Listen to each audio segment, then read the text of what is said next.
My name is Holly Bino.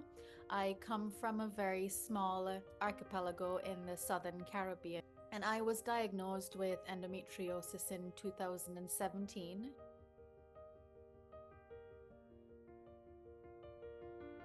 I had one previous surgery which should have been them just looking into my ovaries and seeing the cystic condition, but it became a diagnosis with removal of organs. Surgery did nothing for the pain.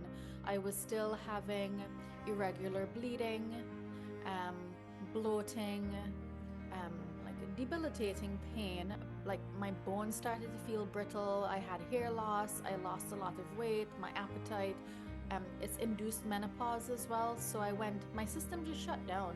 All of my femininity leaked out of me immediately. I went on this holistic path, acupuncture, raw eating, vegan eating. My body became very vulnerable. So when I had this intervention, I was like, okay, I acknowledge that I am carrying a lot of trauma from surgery.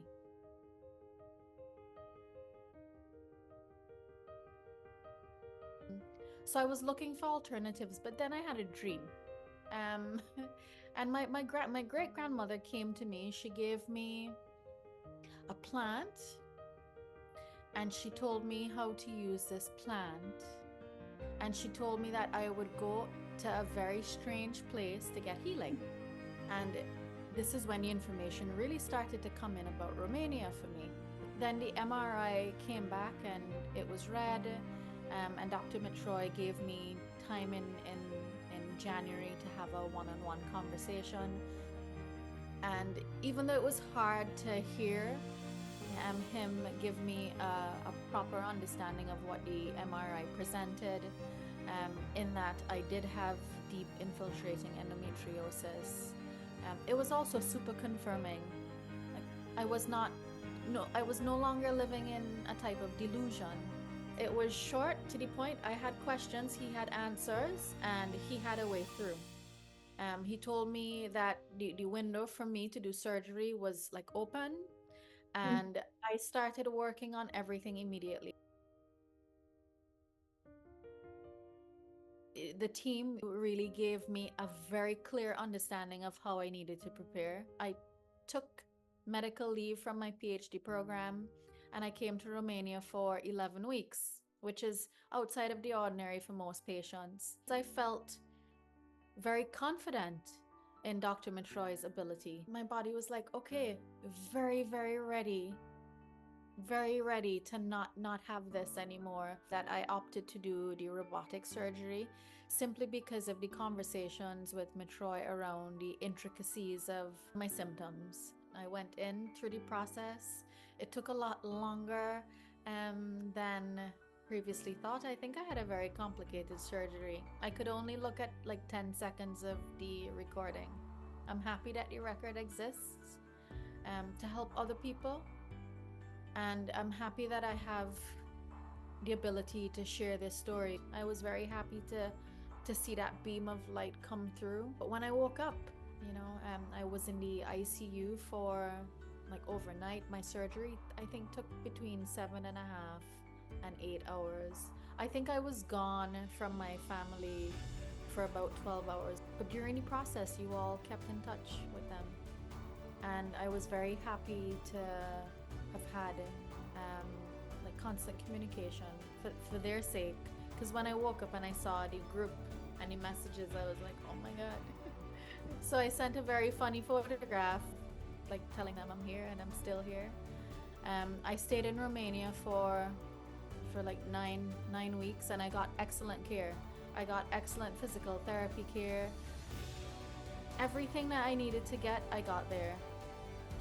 It turns out that my situation was really complex because it came with like the removal of organs that had cancer and all kinds of stuff. But I was also able to get help for that. So it became this like medical ecosystem that was super, super supportive. And the physical therapist on your team, she said the only thing that you could do right now is walk. And I took that to heart. And I walked all sectors of Romania, all to like the edge. Since I woke up, I've had no pain. I don't even know what that means. I after being in pain since I was 15, it felt as though like my body's in a big shock. I'm just like really looking forward to everything that my life will like unfold. And oh, energy. I'm so like full of energy. I get tired, but I could do things now on the outside world. Like I could leave my home and do things. I don't have to administrate anymore. I don't have to hide behind a machine. It's a miracle. You know, when they tell you that you have to be open to the miracle, that you will meet and you can meet people in your life who are not only expert, but people who are saviors. And I want to just commend the entire team and Dr. Metroy for finding things that were too small. And they found it.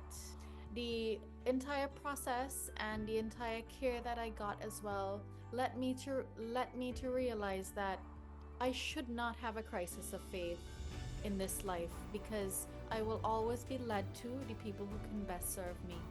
And in that respect, the way I pass on information about the care that I received will also benefit many other women. I keep a candle lit for Dr. Metroy because, you know, he's young. He has an incredible team of young people working with him. I found the team to be deeply caring. Like, they followed up. I had like a long-term engagement because I was there for the 10 weeks and I really was at the hospital a lot, you know, just making sure that everything was good, that everything was clear. And not at one time did I feel devalued or unseen or looked through. You know, I come from the art world, so a lot of people end up just looking through you, like they don't see you when you're present. I saw people and people saw me, and it made an indelible impression on me. So much so that I am returning in December to get all of my follow-ups done, because that is how committed I am, not only to my care but to the community. I'm like, I don't have to find anywhere else. Like, I understand that this is like a home base now for me to be able to feel very secure in my health, because I am advocating for the best possible care in the best possible circumstances.